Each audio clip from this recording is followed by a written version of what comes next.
नमस्कार।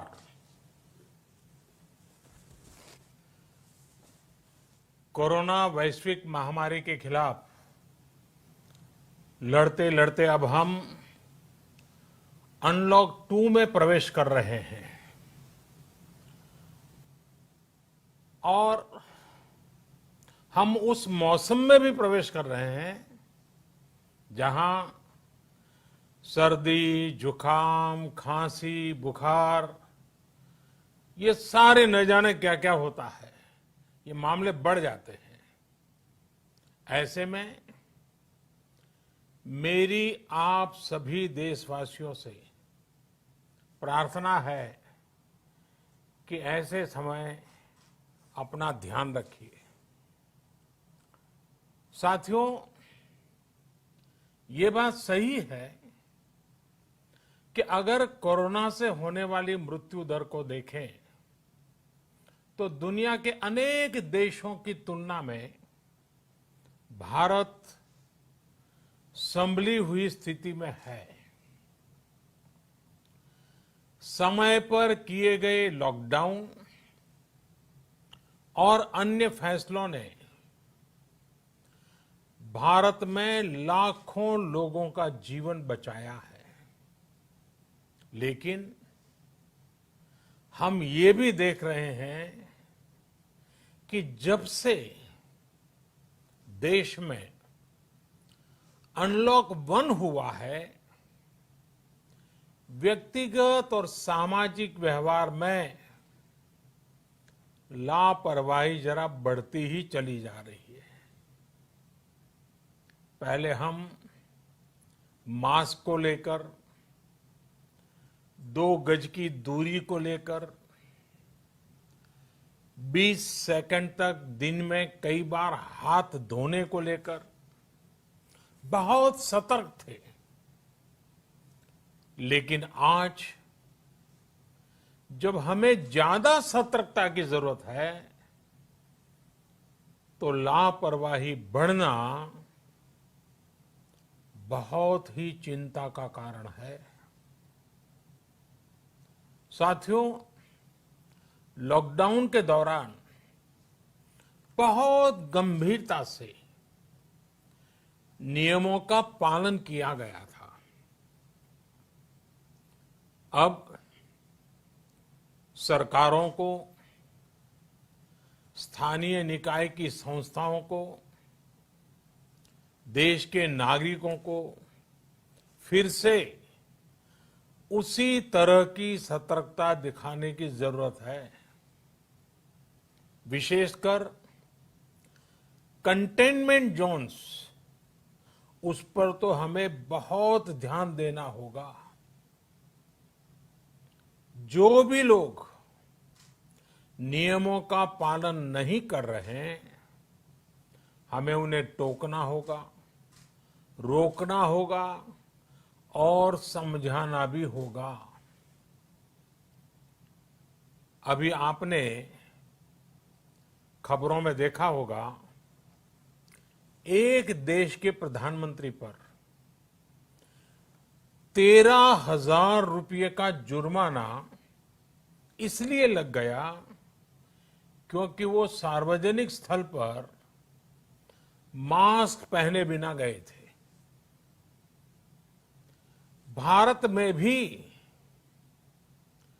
स्थानीय प्रशासन को इसी चुस्ती से काम करना चाहिए। ये 130 करोड़ देशवासियों के जीवन की रक्षा करने का अभियान है। भारत में गांव का प्रधान हो या देश का प्रधानमंत्री, कोई भी नियमों से ऊपर नहीं है। साथियों, लॉकडाउन के दौरान देश की सर्वोच्च प्राथमिकता रही ऐसी स्थिति न आए कि किसी गरीब के घर में चूल्हा न जले। केंद्र सरकार हो, राज्य सरकारें हो, सिविल सोसाइटी के लोग हों, सभी ने पूरा प्रयास किया कि इतने बड़े देश में हमारा कोई गरीब भाई बहन भूखा न सोए। देश हो या व्यक्ति, समय पर फैसले लेने से, संवेदनशीलता से फैसले लेने से किसी भी संकट का मुकाबला करने की शक्ति अनेक गुना बढ़ जाती है। इसलिए लॉकडाउन होते ही सरकार प्रधानमंत्री गरीब कल्याण योजना लेकर आई। इस योजना के तहत गरीबों के लिए 2.25 लाख करोड़ रुपए का पैकेज दिया गया। साथियों, बीते 3 महीनों में 20 करोड़ गरीब परिवारों के जनधन खातों में सीधे 31,000 करोड़ रुपया जमा करवाए गए हैं। इस दौरान 9 करोड़ से अधिक किसानों के बैंक खातों में 18,000 करोड़ रुपए जमा हुए हैं। इसके साथ ही गांवों में श्रमिकों को रोजगार देने के लिए प्रधानमंत्री गरीब कल्याण रोजगार अभियान तेज गति से आरंभ कर दिया गया है। इस पर सरकार 50,000 करोड़ रुपए खर्च कर रही है। लेकिन साथियों, एक और बड़ी बात है जिसने दुनिया को भी हैरान किया है, आश्चर्य में डुबो दिया है। वो ये कि कोरोना से लड़ते हुए भारत में 80 करोड़ से ज्यादा लोगों को 3 महीने का राशन, यानी परिवार के हर सदस्य को 5 किलो गेहूं या चावल मुफ्त दिया गया। इसके अतिरिक्त प्रति परिवार हर महीने 1 किलो दाल भी मुफ्त दी गई। यानी एक तरह से देखें तो अमेरिका की कुल जनसंख्या से 2.5 गुना अधिक लोगों को, ब्रिटेन की जनसंख्या से 12 गुना अधिक लोगों को और यूरोपियन यूनियन की आबादी से लगभग 2 गुने से ज्यादा लोगों को हमारी सरकार ने मुफ्त अनाज दिया है। साथियों, आज मैं इसी से जुड़ी एक महत्वपूर्ण घोषणा करने जा रहा हूं। साथियों, हमारे यहां वर्षा ऋतु के दौरान और उसके बाद मुख्य तौर पर कृषि क्षेत्र में, एग्रीकल्चर सेक्टर में ही ज्यादा काम होता है। अन्य दूसरे सेक्टरों में थोड़ी सुस्ती रहती है। जुलाई से धीरे धीरे त्योहारों का भी माहौल बनने लगता है। अब आप देखिए, अभी 5 जुलाई को गुरु पूर्णिमा है, फिर सावन शुरू हो रहा है, फिर 15 अगस्त आएगी, रक्षाबंधन आएगा, कृष्णा जन्माष्टमी आएगी, गणेश चतुर्थी आएगी, ओणम होगा और आगे जाएं तो काटी बिहू है, नवरात्रि है, दुर्गा पूजा है, दशहरा है, दीपावली है, छठी मैया की पूजा है। त्योहारों का ये समय जरूरतें भी बढ़ाता है, खर्च भी बढ़ाता है।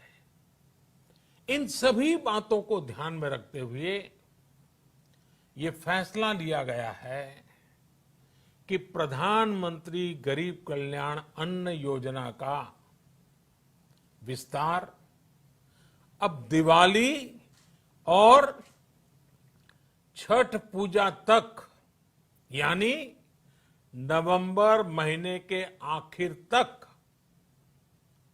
कर दिया जाएगा। यानी 80 करोड़ लोगों को मुफ्त अनाज देने वाली ये योजना अब जुलाई, अगस्त, सितंबर, अक्टूबर, नवंबर में भी लागू रहेगी। सरकार द्वारा इन 5 महीनों के लिए 80 करोड़ से ज्यादा गरीब भाई बहनों को हर महीने परिवार के हर सदस्य को 5 किलो गेहूं या 5 किलो चावल मुफ्त मुहैया कराया जाएगा। और साथ ही प्रत्येक परिवार को हर महीने 1 किलो चना भी मुफ्त दिया जाएगा। साथियों, प्रधानमंत्री गरीब कल्याण अन्न योजना के इस विस्तार में 90,000 करोड़ रुपए से ज्यादा खर्च होंगे। और अगर इसमें पिछले 3 महीने का खर्च भी जोड़ दें तो ये करीब करीब 1.5 लाख करोड़ रुपया हो जाता है। अब पूरे भारत के लिए हमने एक सपना देखा है। कई राज्यों ने तो बहुत अच्छा काम भी किया है। बाकी राज्यों पर भी हम आग्रह कर रहे हैं कि इसको काम को आगे बढ़ाएं। और काम क्या है? अब पूरे भारत के लिए एक राशन कार्ड की व्यवस्था भी हो रही है। यानी एक राष्ट्र एक ration card, 1 nation 1 ration card. इसका सबसे बड़ा लाभ उन गरीब साथियों को मिलेगा जो रोजगार या दूसरी आवश्यकताओं के लिए अपना गांव छोड़ करके कहीं और जाते हैं, किसी और राज्य में जाते हैं। साथियों, आज गरीब को, जरूरतमंद को सरकार अगर मुफ्त अनाज दे पा रही है तो इसका श्रेय प्रमुख रूप से 2 वर्गों को जाता है। पहला, हमारे देश के मेहनती किसान, हमारे अन्नदाता।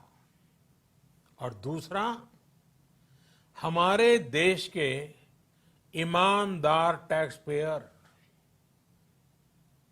आपका परिश्रम, आपका समर्पण ही जिसकी वजह से देश ये मदद कर पा रहा है।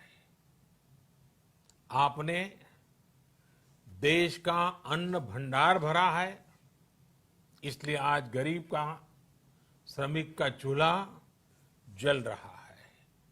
आपने ईमानदारी से टैक्स भरा है, अपना दायित्व निभाया है, इसलिए आज देश का गरीब इतने बड़े संकट से मुकाबला कर पा रहा है। मैं आज हर गरीब के साथ ही देश के हर किसान, हर टैक्स पेयर का हृदय से बहुत बहुत अभिनंदन करता हूं, उन्हें नमन करता हूं। साथियों, आने वाले समय में हम अपने प्रयासों को और तेज करेंगे। हम गरीब, पीड़ित, शोषित, वंचित हर किसी को सशक्त करने के लिए निरंतर काम करेंगे। हम सारी एहतियात बरतते हुए इकोनॉमिक एक्टिविटीज को और आगे बढ़ाएंगे। हम आत्मनिर्भर भारत के लिए दिन रात एक करेंगे। हम सब लोकल के लिए वोकल होंगे। इसी संकल्प के साथ हम 130 करोड़ देशवासियों को मिलजुल करके संकल्प के साथ काम भी करना है, आगे भी बढ़ना है। फिर से एक बार मैं आप सबसे प्रार्थना करता हूं, आपके लिए भी प्रार्थना करता हूं, आपसे आग्रह भी करता हूं, आप सभी स्वस्थ रहिए, 2 गज की दूरी का पालन करते रहिए, गमछा, फेस कवर, मास्क ये हमेशा उपयोग कीजिए, कोई लापरवाही मत बरतिए। इसी आग्रह, इसी कामना के साथ मैं आप सभी को बहुत बहुत शुभकामनाएं देता हूं। धन्यवाद।